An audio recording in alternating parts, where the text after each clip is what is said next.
여러분은 지금 경제를 조금씩 알아가고 있는 김혜민 PD와 함께하고 계십니다.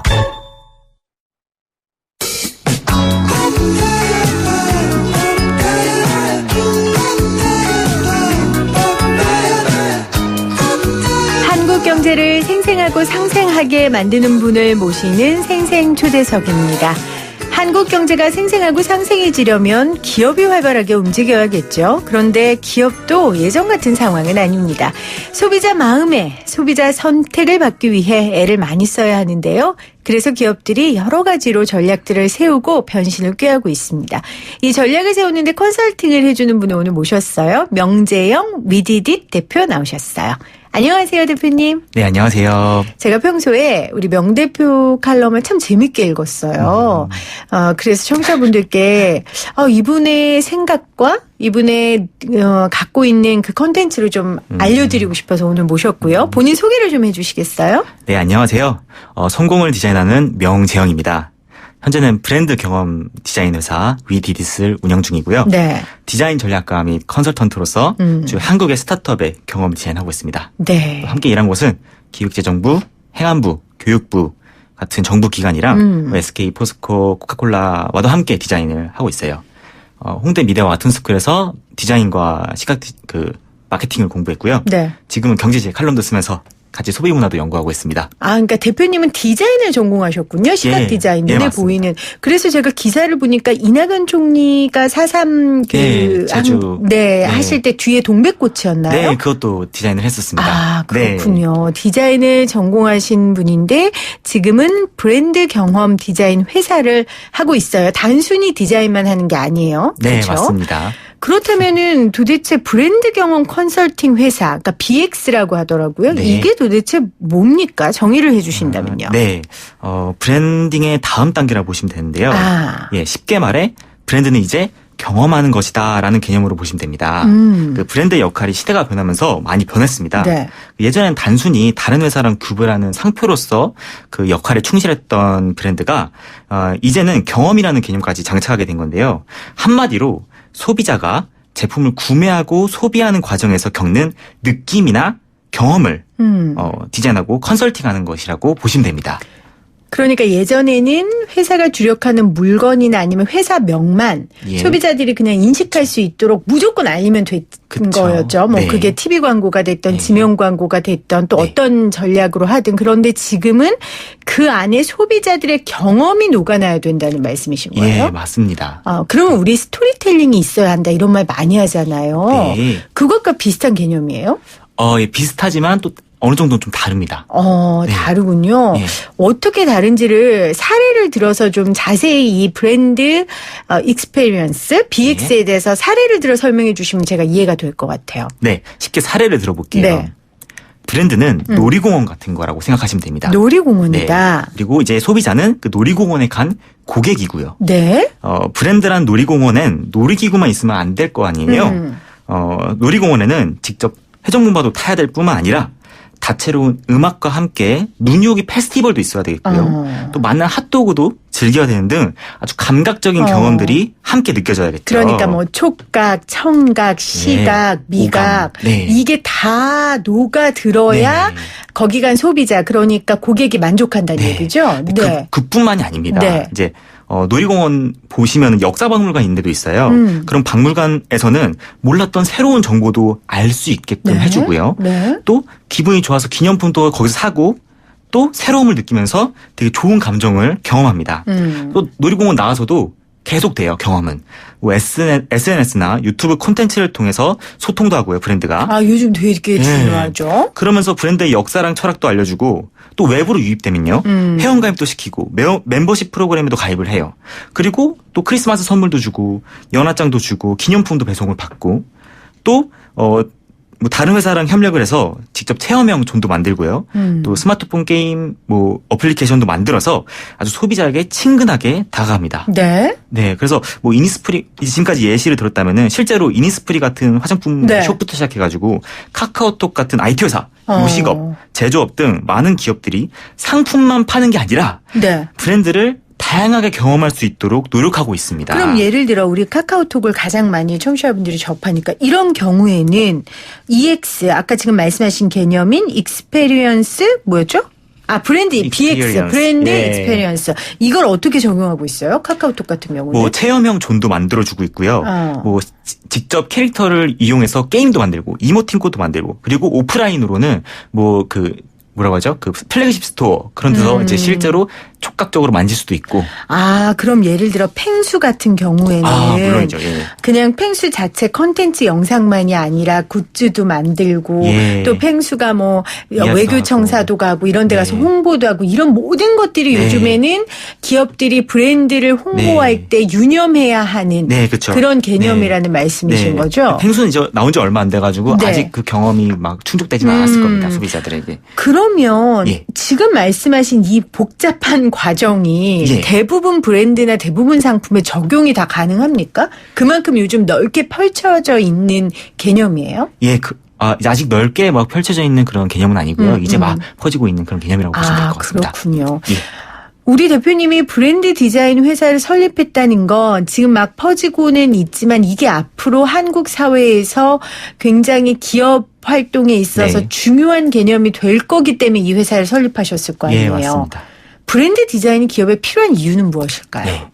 우리나라 최전방이 38선이죠. 그럼 시장이라는 전쟁터에서 최전방은 어디일까요? 뭐 경영 철학, 생산, 유통, 마케팅 디자인?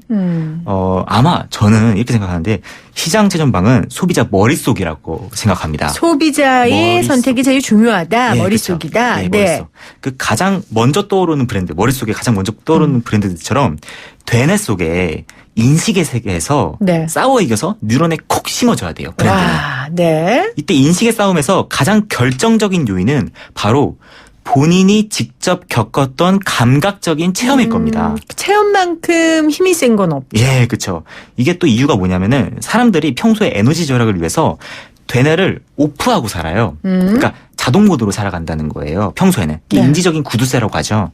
그래서 사람들에게 가장 결정적인 순간에는 자신이 겪은 경험이 가장 직관적인 판단 기준이 됩니다. 그러니까 예를 들면 제가 뭐 신발을 구입한다 할 때 여러 가지 브랜드들이 있을 텐데 결국 제가 선택을 하게 하는 결정적인 건 제 머릿속에 있는 경험이라는 거죠. 그렇죠. 디자인, 청각적인 음악, 슬로건 이런 것뿐만이 아니라 아주 종합적인 경험입니다. 그럼 그 경험을 끄집어내서 선택으로 까지 이어지게끔 기업이 준비해야 되는 거고요. 그리고 구매 이후에도 계속 그 경험을 일관되게 유지를 하는 것이 되게 중요하고요.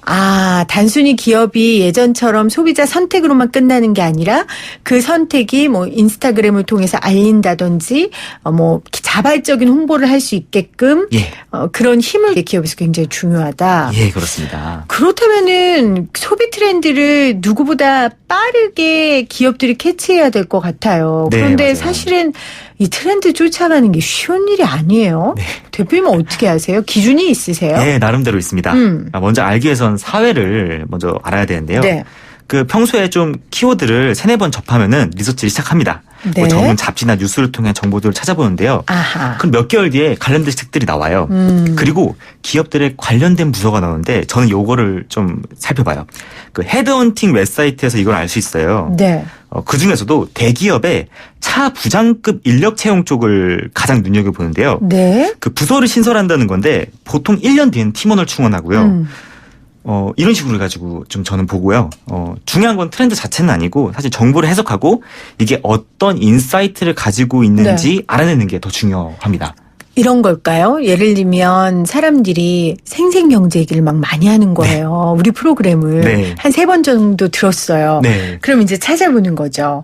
찾아보면 헤드헌팅 웹사이트에 예를 들면 생생경제 방송에 CP를 모집한다든지 생생경제 팀을 확대해서 만든다더라. 이러면 그 생생경제 프로그램이 갖고 있는 가치, 저희가 이제 상생, 생생 이런 건데 이런 게 트렌드일 수도 있겠다라고 추측하는 거. 이런 프로세스 실수했습니까? 제가 너무 껴 맞췄습니까? 약간 껴맞을 것 같은데. 제가 이제 네. 생생경제의 네. 경영자 입장에서 네. 제가 그렇게 생각을 해봤는데 그러니까 네. 사람들이 많은 단어를 동일한 단어를 많이 이야기하면 뭔가 있다. 네, 촉을 그렇죠. 세우고 헤드헌팅 웹사이트 가서 혹시 관련된 사업이 네, 열어지는지 그쵸. 보고 예. 그러다 보면은 거의 대부분 그게 트렌드다라고 그쵸. 말씀하셨어요. 그러니까 예를 들면요. 폭스바겐이나 BMW가 네. 이제 전동 킥보드가 핫하다 보니까 거기서 부서를 만들었어요. 그러면서 이제 저희는 이게 진짜 트렌드구나 점점 이제 알게 되는 거죠. 네, 예. 그렇군요. 그 예가 더 적절하네요. 예. 생생경제보다. 자, 그러면 우리 대표님 같은 경우에는 제가 대표님 칼럼이 참 재밌어서 오늘 모신 건데, 네. 소비의 트렌드, 우위를 선정하고 또 신뢰성을 가질 수 있게끔 이용하는 거. 아까 헤드헌팅 웹사이트는 이야기하셨고요. 또 어떤 게 있습니까? 우리 청취자분들이 좀 쉽게 찾아볼 수 있는. 예. 좀 신뢰도가 높으면서도 쉽게 찾을 수 있는 건요. 네이버 데이터 랩, 그리고 구글 트렌드, 또 오디피아 같은 빅데이터 트렌드 분석 툴을 저는 믿을 만한 기준으로 삼고 있습니다. 네. 아마 많은 사람들이 대중적으로 이용하는 사이트고 그러다 예. 보니까 아무래도 트렌드 쪽에서는 조금 더 신뢰가 간다라고 그쵸. 말씀을 하셨어요. 맞습니다. 그럼 요즘 트렌드 어떤 거 있어요? 디자인 측면에서 핫한 트렌드나 이런 거 하나 우리 대표님 추천해 주신다면요. 네. 가상화 트렌드가 점점 심해지고 있는데요. 가상화 트렌드요? 네, 뭐예요? 그 중에서도 이제 좀 이해하기 쉬우신 거는 인스타그램업을 강박에 대해 좀 말씀드려볼까 해요. 인스타그램업을. 예. 이게 사전에 등재될 만큼 인기가 많은 신조어입니다. 사람들이 끊임없이 내 삶이 인스타에 올릴만한가라고 생각을 합니다. 그리고 또 그렇게 하려고 자기 생활을 교정을 해요. 완전 예. 주객전도네요. 예, 그렇죠. 인스타에 어울리는 라이프 스타일, 소비, 취향 이런 것들을 인스타의 사각 포맷에다가 끼워 맞추려 한다는 겁니다. 그러다 보니까 또 하나 나온 게 외모에 대한 집착도 이렇게 강할 수가 없습니다. 요즘 카메라 필터 앱이 참 많잖아요. 거의 다른 사람이던데. 네, 외모를 업그레이드 시켜주니까 네. 많이 사용하시잖아요. 네. 근데 이러면서 셀카 이형증에 빠집니다. 이 지인 중에 성형외과 의사님이 계시는데 네. 그분이 이러시더라고요. 예전에는 전지현 사진 들고 와서 전지현처럼 성형해주세요 라고 했는데 이제는 필터로 변형된 자기 얼굴 사진을 가져와서 이렇게 성형해달라고. 그러니까 미의 기준이 이제 필터로 뒤덮인 가상의 자신이 된 인스타그램업을 한 자신 얼굴이 된 겁니다. 굉장히 재밌네요. 네. 그러니까 예전에는 연예인 사진을 갖고 와서 고쳐달라고 했는데 지금은 그래도 양심은 있네요. 본인이 기본이 네. 돼서 네. 본인의 얼굴을 성형해주는 그 앱 사진을 가져와서 해달라. 예. 그러니까 사실은 식당도 우리 네. 가보면 맛보다 요즘에는 분위기가 네. 사진존, 포토존 그쵸. 이렇게 있어서 네. 사진을 찍어서 인스타그램에 올리면 네. 잘 멋져 보일 만한 맞아요. 예. 그런 곳이 트렌드거든요. 그러니까 네. 결국은 종합해서 말한다면 어떻게 우리가 결론은 어떤 게 트렌드다라고 얘기할 수 있을까요? 그러니까 결국에 인스타그램업을 할 것, 이게 요즘 우리를 지배하고 있는 미학적인 트렌드라고 할 수 있을 겁니다. 그러니까 미학적인 트렌드. 예, 브랜드가 이제 앞으로 감성적인 인스타그램업을 한 아름다움을 중요하게 여겨야 된다는 거죠. 그러니까 기업들이나 창업하시는 분들이 이 생각을 굉장히 많이 하셔야 될 거예요. 예, 맞습니다. 지금 이야기한 것처럼 정말 카페 하나를 해도 맛으로만 승부할 수 아닙니다. 없는 예, 미학적인 걸로. 미학적인 부분들을 많이 해야 하는. 그렇습니다. 네. 여러분들 하지만 YTN 라디오 유튜브 보이는 라디오는 수정이 없습니다. 필터가 없습니다. 유튜브 YTN 라디오 치시면 보이는 라디오 들어오면 진행자들의 얼굴을 그냥 내추럴하게 보실 수가 있습니다. 그래서 제가 카메라 화면 좀 제발 당기지 말라고 우리 스태프들한테 부탁을 해요. 너무 정직하게 나와가지고. 네, 여러분 지금 유튜브 들어오셔서 YTN 라디오 치시면 보이는 라디오로도 함께 하실 수 있습니다. 오늘 생생 초대석은 브랜드 경험, 브랜드 익스페리언스, BX 이 개념을 지금 열심히 전파하고 계신 위디딧의 명재영 대표와 함께하고 있습니다. 대표님, 지난주 생생 초대석에요. 포노사피엔스 저자 최재봉 교수가 나오셨어요. 네. 근데 그 교수님이 포노사피엔스에 기업들이 집중해야 하고 포노사피엔스는 결국 밀레니얼 세대다.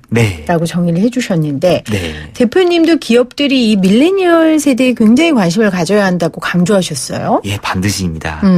이게 앞으로의 시장에서 이제 그 성패를 좌우할 만큼 되게 중요한데요. 네. 밀리니얼은 이미 전 세계적으로 새로운 트렌드입니다. 뭐 맥키치 컨설팅, 뭐 골드만삭스, 보스턴 컨설팅 다 세계에서 눈여겨보고 있어요. 네. 당연하지만 밀리니얼은 베이비붐 세대 이후 아주 강력한 소비 파워를 지닌 집단인데요. 소비 문화를 변화시키고 새로운 시장을 창출하는 등 이 마켓 패러다임의 변화를 주도하고 있습니다. 그러니까 앞으로 이제 베이비붐 소비를 앞지르는 게 시간 문제예요. 그렇죠. 그러니까 81년생부터 96년생까지. 96년생. 그러니까 제가 82년생이에요. 그러니까 밀리니얼이시네요. 네. 네. 밀레니얼 세대인데 뭐냐면 이런 거죠. 배고파 본 적 없고. 예, 맞습니다. 우리 부모님이 그 경제 부흥 시기에 70, 전성기로 80년대. 활동하셨을 때였으니까 예. 굉장히 유복하게 자란. 예. 그렇기 때문에 소비에 있어서 개념이 그 전의 세대하고는 다른 거죠. 예, 많이 다릅니다. 네. 그래서 기업에서 굉장히 이 밀레니얼 세대에 주의해야 하고 해야 된다는 건데 그럼 조금 구체적으로 밀레니얼과 Z세대 이 소비 성향에 따라서 네. 어떤 방향성을 좀 기업에 제시해 주실 수 있으시겠어요? 예, 먼저 그 브랜드의 직관적이고 고유한 컨셉을 체험할 수 있도록 해야 합니다. 직관적이고 고유한 컨셉. 예, 아주 즉각적인 느낌이 들고 아. 차별화된 브랜드 컨셉이요. 그러니까 두 번 생각하지 않고 딱 보면 알 수 있게. 그렇죠. 순간적인. 여기에 더해 인스타 감성을 잘 이끌어낸다면 더욱 좋겠죠. 그 와닿는 순간 바로 감성이 이들 마음을 열 수 있게끔 만들어야 되고요. 이러면요. 그 산 꼭대기에 가게가 있다 하더라도 가죠. 예, 갑니다. 그럼요. 예. 그래서 이 컨셉 체험은 단순한 제품 장점 홍보를 넘어서 체험이나 웃음 등 그 브랜드의 테마나 개성을 부여해야 된다는 건데요. 이거 잘하는 게 EBS의 팽수예요. 컨셉이 확실하잖아요. 그렇죠. 예. 그리고 이제 두 번째, 그 유연하면서 동적인 사고 방식을 가져야 됩니다. 네. 너무 틀에만 갇혀 있지 말고요. 아하. 시각적으로 아주 유연하고 다양하게 변화를 만들어내야 됩니다. 네. 예를 들면요. 예, 대한항공이 요즘에 핫했는데요. 그 SM 엔터테인먼트 아이돌 그룹 슈퍼 M이랑 함께 뮤직비디오 형태로 안전 비디오를 새롭게 만들었어요. 아하. 이거 SM과 대한항공 굉장히 플렉서블한 만남이죠. 예, 근데 이 안전 비디오가요 유튜브에서 한 달 만에요 조회수 약 1,300만을 찍었습니다. 그러니까 대한항공이 그냥 직접적으로 대한항공을 홍보한 게 아니라 아이돌들과 함께 안전에 관한 유튜브를 만들었는데 그게 기내 안전 비디오예요. 기내 안전 비디오. 네. 그러니까 뭐 승무원들이 나와서 틀에 박히게 하는 게 아니라 그게 약 1,300만. 예. 그러니까 안전 모르겠지만 안전은 모르겠어요. 근데 밀리니얼에게 네. 대성공한 겁니다. 예. 안전도 대성공해야 됩니다. 네. 그리고요 또. 세 번째는 진정성 있는 스토리가 팬슈머를 창조합니다. 그래서 그 지나친 화장보다는 아주 지속적으로 진정성 있게 소통을 해야 된다는 거예요. 예를 들면 방탄소년단이 있어요. 전형적인 탑다운 방식이 아니라 그 방탄소년단은 팬들이 자발적으로 프로모터 역할을 자체해서 글로벌 스타가 되었는데요. 네. 뭐 유엔 총회 연설같이 BTS의 그 세계관은 다른 그룹과 분명한 차이가 있는데요. 그 비공식적이고 일상적인 내용으로 소통을 합니다. 네. 온라인으로 계속 꾸밈 없이 비하인드 스토리랑 멤버의 개인의 일상을 보여줘요. 그러면서도 사회 문제에는 진정성 있게 자신들의 의사를 표현합니다. 네. 그러니까 뭐 자극적인 섹시미, 뭐 외모가 아니라 자신의 청춘 그리고 사회적 가치로 말이죠. 그래서 그 방탄의 활동을 지켜보면은 뭐 성장 소설이 있는 것 같은 느낌이 듭니다. 그렇죠. 오늘 기업을 하시는 분들이나 아니면 기업에서 중요한 선택을 하는 자리에 계신 분들 혹은 창업하는 분들에게 오늘 이 인터뷰가 굉장히 도움이 될 것 같습니다. 밀레니얼 세대를 잡으셔야 되고요. 밀레니얼 세대에 맞는 브랜드 경험을 하게 해줘야 한다. 이게 오늘 명재영 대표의 아주 기본적이고 중요한 핵심 내용입니다. 관련된 관련된 여러 가지 이야기들을 해주셨는데 마지막으로 이런 기업들이 이런 홍보를 펼치면 그게 결국 대한민국의 트렌드가 되지 않겠습니까? 예, 기업이라는 맞습니다. 건 소비를 만들고 트렌드를 만드는 거니까요. 마지막으로 이런 가운데 기업들이 변하고 그래서 결국 한국 사회가 좀 어떤 방향으로 변화했으면 좋겠는지 전문가로서 한 말씀 해주신다면요. 대한민국은 일제감정기와 6.25 전쟁이 끝나고 최빈국에서 이제 세계 10위권의 경제 대국이 되었습니다. 네. 이렇게 역동적인 역사는 진짜 유례를 찾아보기 힘들죠. 근데 이런 하드 파워이면은 다일까요? 이제 우리가 다음 추구해야 할 국가적인 과제는요, 소프트 파워입니다. 네. 이제 우리나라는 그 얼마 전에 이제 발표한 그 세계 소프트 파워 30순위랑 영국 네. 브랜드 파이낸스의 국가 브랜드 19년 보고서에서 역대 최고 기록을 냈습니다. 이거는 강적 이탈리아, 호주보다 높은 수준입니다. 그렇군요. 소프트 파워로만 보면요. 네. 근데 그래도 아직 10위권이거든요. 그러니까 그러게요. 더 나아갈 수 있다고 봐요. 네. 네. 대한민국의 바로 다음 과제는 소프트 파워입니다. 기업들이 나서서 문화를 창출하고 이 소프트 파워에 힘을 실어준다면 또 대한민국의 문화 트렌드가 자연스럽게 그렇게 흘러갈 거라고 생각합니다. 오늘 여러 가지 기업에 맞는 조언을 해주신 위디드 명재영 대표 다시 한번 감사를 드립니다. 오늘 고맙습니다. 예, 감사합니다.